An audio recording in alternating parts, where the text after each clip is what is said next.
नागरिकांना आव्हान करण्यात पुण्यातील एकता नगर सोसायटीमध्ये आपण आता आहोत आणि एकता नगर सोसायटीमधल्या अनेक इमारती ज्या आहेत त्या सध्या पाण्याखाली पाहायला मिळत आहेत। अगदी बेसमेंट आणि पहिल्या मजल्यापर्यंत पाणी टेकतंय की काय अशा प्रकारची परिस्थिती निर्माण झालेली आहे।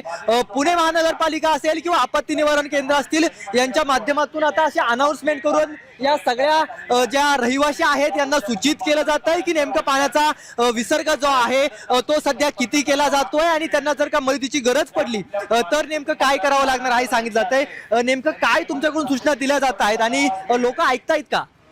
आम्ही सर नागरिकांना सूचित करत येत आहे की आता पाण्याची पातळी वाढायची आहे। ज्या लोकांना कोणाला सुरक्षित ठिकाणी जायचे असेल त्या त्याने लवकरात लवकर बाहेर पडावे, जेणेकरून पाण्याची पातळी वाढल्यानंतर तुम्हाला बाहेर पडता येणार नाही। आणि त्यांच्यासाठी आम्ही राहण्याची सोय पण केलेली आहे त्या दुसऱ्या ठिकाणी।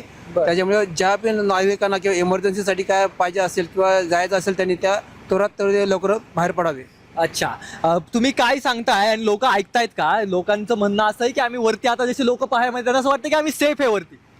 नाही, लोकांना आपण सूचना देत आहोत की सुरक्षित ठिकाणी स्थलांतर करावे, कारण की पाण्याची पातळी वाढत चाललेली आहे। अगदी आपण पाहतोय की काका तिथून चाललेत, अगदी गुडघ्याच्या वरती पाणी जे आहे ते सध्याच्या घडीला इथं आहे आणि त्यामुळेच यांना जे आहे ते वरच्या लोकांना सूचना द्याव्यासाठी असा जेसीबीचा वापर जो आहे उपयोग जो आहे तो करावा लागतोय। कारण का ज्या पद्धतीने पाणी वाढतंय त्यामुळे मोठ्या प्रमाणामध्ये या सगळ्या एकतानगर सोसायटीमध्ये जे आहे ते पाणी आलेलं पाहायला मिळतं आणि आता ही जेसीबी जे आहे तो हळूहळू पुढे जातोय आणि प्रत्येक सोसायटीतील नागरिकांना जे आहे ते सांगितलं जात आहे की दक्षता घ्या आणि दक्षता घेत असताना जर काही मदत लागली तर आम्हाशी संपर्क करा, अशा प्रकारचं आव्हान जे आहे ते या सगळ्यांकडून केलेलं पाहायला मिळत आहे।